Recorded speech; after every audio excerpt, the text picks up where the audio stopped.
Salam alaikum. Dans cette séance, on va étudier les réactions acides-bases.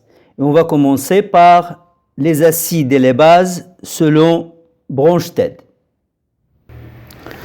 Un acide selon Bronsted, c'est toute espèce chimique, ça peut être une molécule, ça peut être un ion, qui est capable de céder, c'est-à-dire de donner, de perdre un ion H+, au cours d'une réaction chimique. Exemple d'acide selon Bronsted.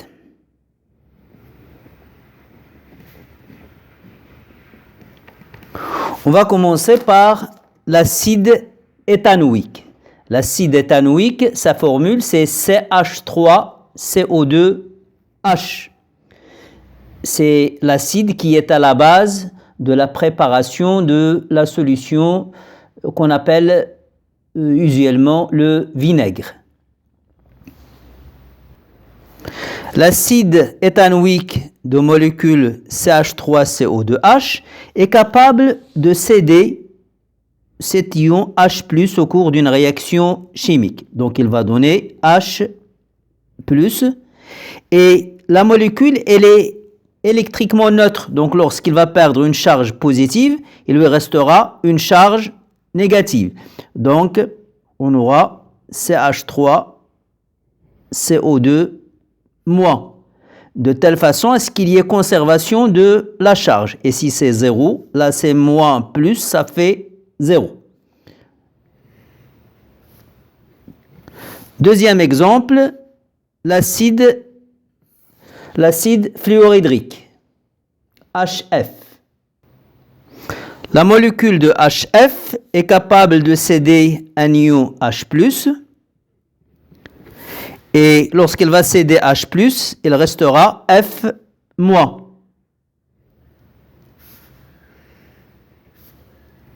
Comme ça, il y a conservation de la charge électrique. Exemple suivant, l'ion ammonium. Sa formule c'est NH4+. L'ion ammonium est capable de céder un H+, donc là on aura H+. Si on enlève un hydrogène, il restera 3 hydrogènes. Donc NH3. On a enlevé une charge positive, elle est là. Donc là, l'espèce obtenue est électriquement neutre. L'exemple suivant, l'ion oxonium, H3O+. H3O+, est capable de céder un H+, donc H+, restera donc H2. H2O, c'est l'eau. H3O+ donne H2O plus H+. Le cinquième exemple, c'est l'eau. La molécule d'eau est capable de céder un ion H+. H2O est capable de céder un ion H+. Donc que restera-t-elle? Qu'est-ce qui va rester? C'est OH. Seulement là c'est 0 charge, là c'est une charge positive, donc l'entité obtenue aura une charge négative, H au moins. C'est l'ion hydroxyde. Maintenant, on va passer à la base. Une base, selon Bronsted, c'est le contraire d'un acide.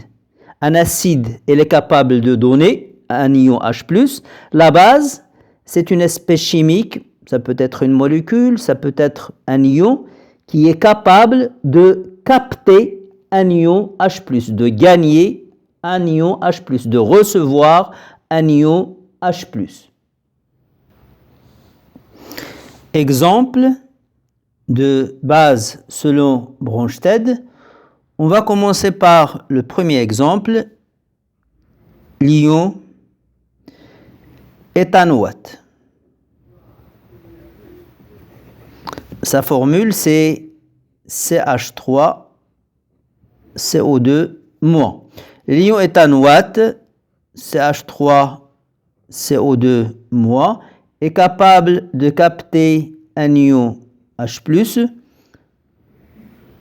pour donner CH3, CO2, H, le plus avec le moins, ça donne 0, donc on obtient une espèce chimique qui est électriquement neutre.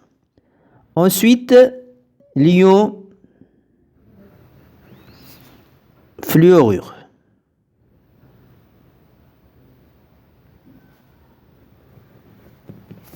F-.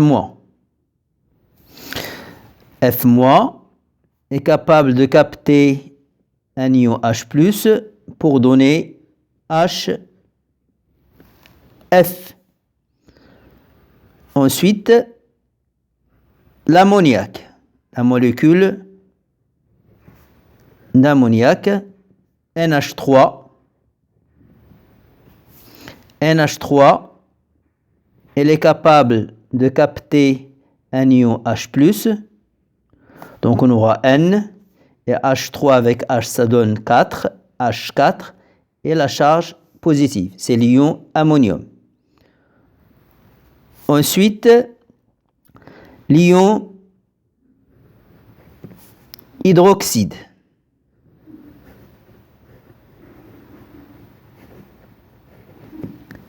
H au moins. H au moins est capable de capter un ion H+, donc ça va donner 2 hydrogènes, un oxygène, une charge positive avec une charge négative, c'est 0. On obtient H2O, c'est l'eau. Ensuite, il y a la molécule d'eau. Elle est capable de capter un ion H+. H2O plus H+, ça donne H3O. Là, c'est 0, là, c'est un plus. Donc là, c'est une entité chargée. H3O+, c'est l'ion oxonium.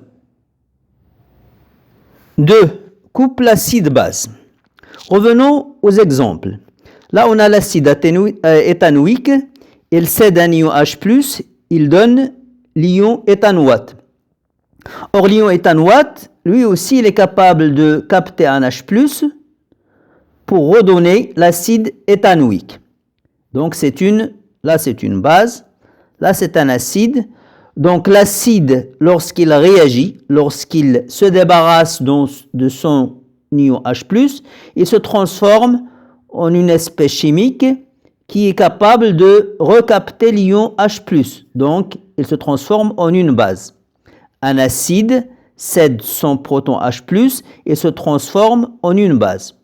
L'acide et la base constituent ce qu'on appelle un couple acide-base.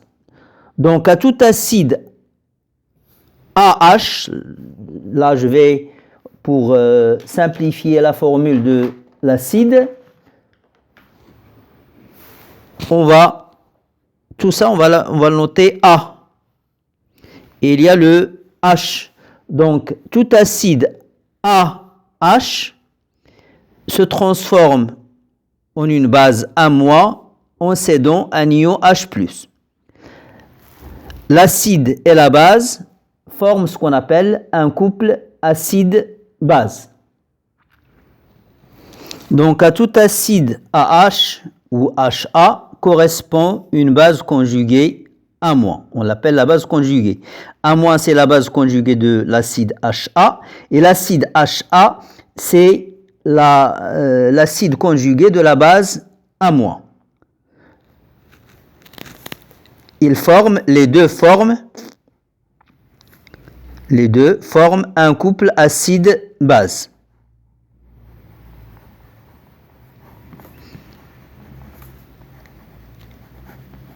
Un couple acide-base.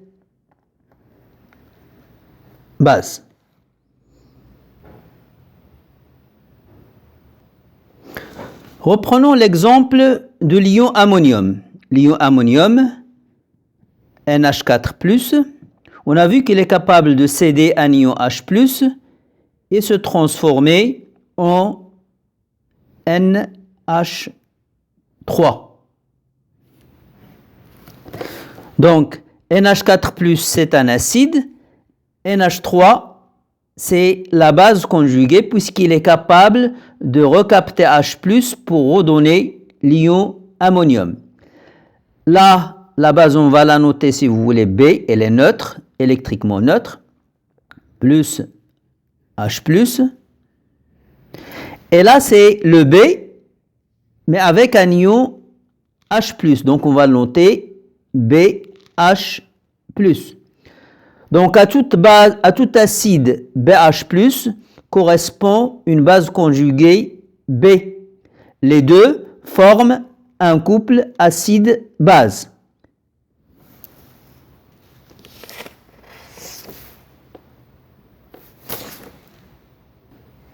À tout acide BH+, correspond une base B, dite base conjuguée. Les deux forment un couple acide-base. Maintenant, comment va-t-on noter le couple acide-base? Le couple acide-base, on va le noter comme ça.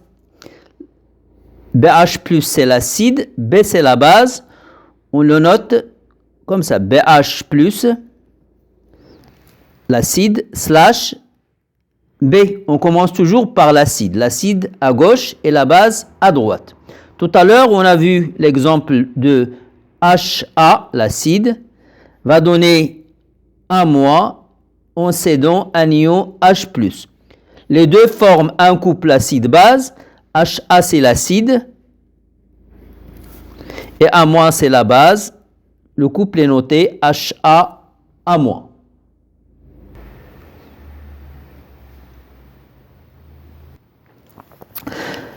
L'acide BH+, peut se transformer en B en cédant H+. Et B, c'est une base, donc elle est capable de capter H+, pour redonner BH+. Cette possibilité, on la note comme ça. Donc on a une équation avec une double flèche. Cette double flèche traduit les possibilités des transformations au sein du couple BH plus B. Là aussi, HA cède un ion H+, et se transforme en A-. A-, la base, peut capter H+, pour redonner HA, qu'on traduit par cette flèche. Cette écriture est appelée la demi-équation correspondant au couple HA-A-. Celle-là, c'est la demi-équation correspondant au couple BH plus B. Donc, à tout couple acide-base correspond une demi-équation qui traduit les transformations possibles dans les deux sens selon les conditions expérimentales. À tout couple correspond une demi-équation qui traduit les transformations possibles au sein du couple. Donc, on a vu qu'un acide, c'est une espèce chimique qui est capable de céder un proton H+. Une base, c'est une espèce chimique qui est capable de capter un ion H+, pour redonner l'acide. Au cours d'une réaction chimique, un acide cède un ion H+, mais il ne va le céder que s'il est en présence d'une espèce chimique qui est capable de le capter, c'est-à-dire en présence d'une base. Donc, un acide ne cède son proton H+, que s'il est en présence d'une base. Donc, l'acide va céder pour donner sa base conjuguée, et la base avec laquelle il réagit va capter pour donner son acide conjugué. Donc, c'est une réaction acide-base. Donc, lors d'une réaction acide-base, il y a un transfert d'un ion H+, d'un acide d'un couple numéro 1 à la base d'un couple numéro 2.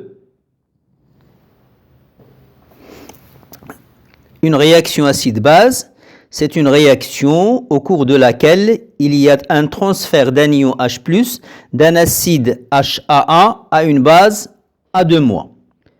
Pour écrire l'équation de la réaction, on va d'abord écrire ce qui s'est passé au niveau du premier couple. HAA, qu'est-ce qu'il a fait? Il a cédé un ion H+, pour se transformer en AA-. Ça, c'est la première demi-équation. Et H+, qui a été cédé par HAA, sera capté par la base A2-. Donc, A2- capte l'ion H+, pour donner A2H. C'est la deuxième demi-équation. Pour écrire l'équation globale, on fait la somme des deux demi-équations membre à membre. Donc là, on aura HAA plus A2-. Là, on a H+, mais de l'autre côté aussi, on a H+. Donc le H+ ne va pas figurer dans l'équation bilan de la réaction. Ça va donner, là, on met une seule flèche. Il va donner AA- plus A2H. C'est l'équation bilan de la réaction acide-base. Exemple, l'acide méthanoïque HCO2H réagit avec l'eau de formule H2O. Pour écrire l'équation bilan de cette réaction, on va écrire la demi-équation correspondant à l'acide méthanoïque. Donc HCO2H se débarrasse de son ion H+, il va nous donner donc H+, restera HCO2-, c'est l'ion méthanoate, c'est la première demi-équation. L'ion H+, qui est cédé par l'ion méthanoate, il sera capté par la molécule d'eau. On aura donc H2O plus H+, il va donner l'acide conjugué H3O+. L'équation bilan, ce sera HCO2H plus H2O donne HCO2- plus H3O+. Cette demi-équation correspond au couple HCO2H HCO2-. Et celle-là, elle correspond au couple H2O H3O+.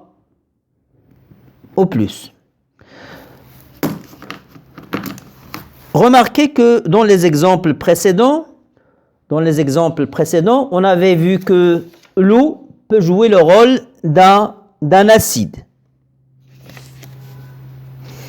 H2O peut céder un H+ pour se transformer en HO-.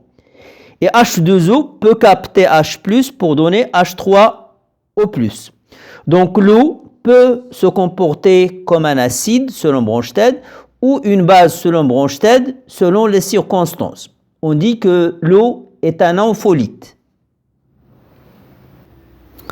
Remarque, l'eau peut se comporter comme un acide ou comme une base selon les conditions expérimentales. Donc l'eau est un ampholyte. S'il est en présence d'une espèce chimique qui est capable de lui donner un H+, il va se comporter comme une base. Et s'il est en présence d'une espèce chimique qui peut lui arracher un H+, il va se comporter comme un acide. 4. Les indicateurs colorés. Eh bien, un indicateur coloré, il correspond à un couple acide-base qu'on va noter. Au lieu de le noter HA, on va le noter HIN. Au lieu de A, on va mettre IN pour indicateur. HIN. Donc la base conjuguée correspondante, c'est IN moins. Lorsque HIN va céder le H+, il va se transformer en IN moins. Seulement, ce couple a une particularité, c'est que la couleur de HIN est différente de la couleur de IN moins. HIN et IN- ont des couleurs différentes. Ou encore, l'un est incolore et l'autre coloré. Un indicateur coloré est une espèce chimique qui constitue un couple acide-base noté HIN, IN-. HIN aqueux et IN aqueux, c'est-à-dire en solution aqueuse, ont deux couleurs différentes. Ou encore, l'un est incolore et l'autre coloré. Exemple d'indicateur coloré, donc l'hélianthine, le bleu de bromothymol, la phénolphtaline. Dans le cas de l'hélianthine, la couleur de la forme acide, elle est rouge.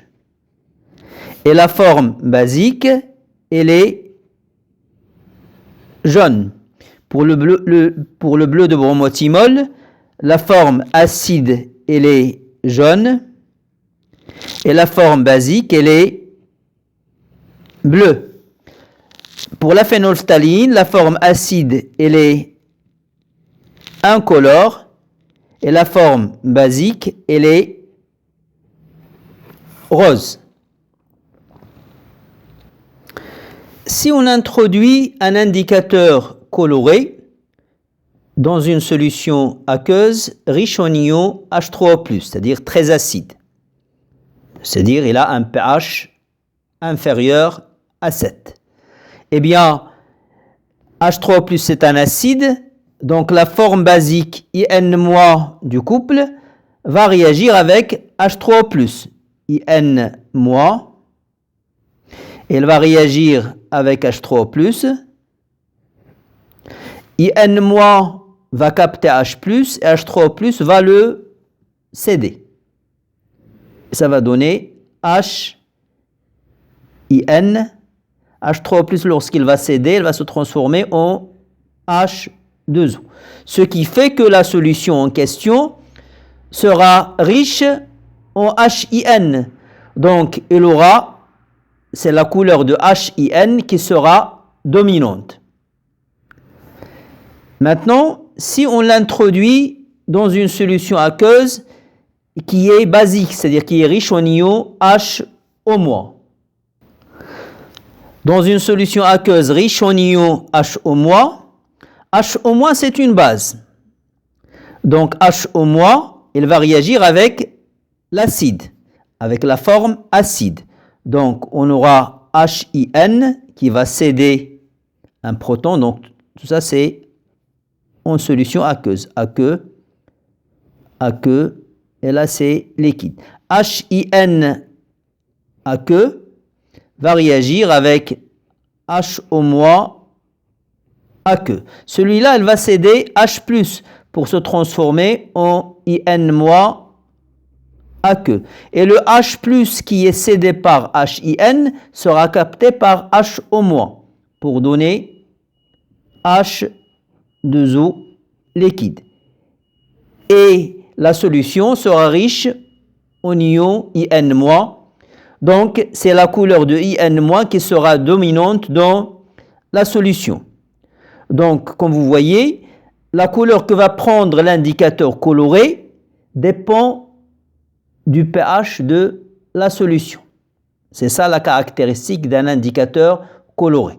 La couleur de la solution dépend du pH de la solution. La couleur d'une solution dans laquelle on introduit un indicateur coloré dépend de son pH. Donc un indicateur coloré peut nous donner un renseignement, une information sur le pH de la solution. C'est pour ça qu'on l'appelle un indicateur. C'est un indicateur du pH de la solution aqueuse. Je vous remercie pour votre attention et à bientôt dans une prochaine vidéo. Éventuellement, ça sera une vidéo sur les exercices de cette leçon des réactions acide-base. À bientôt.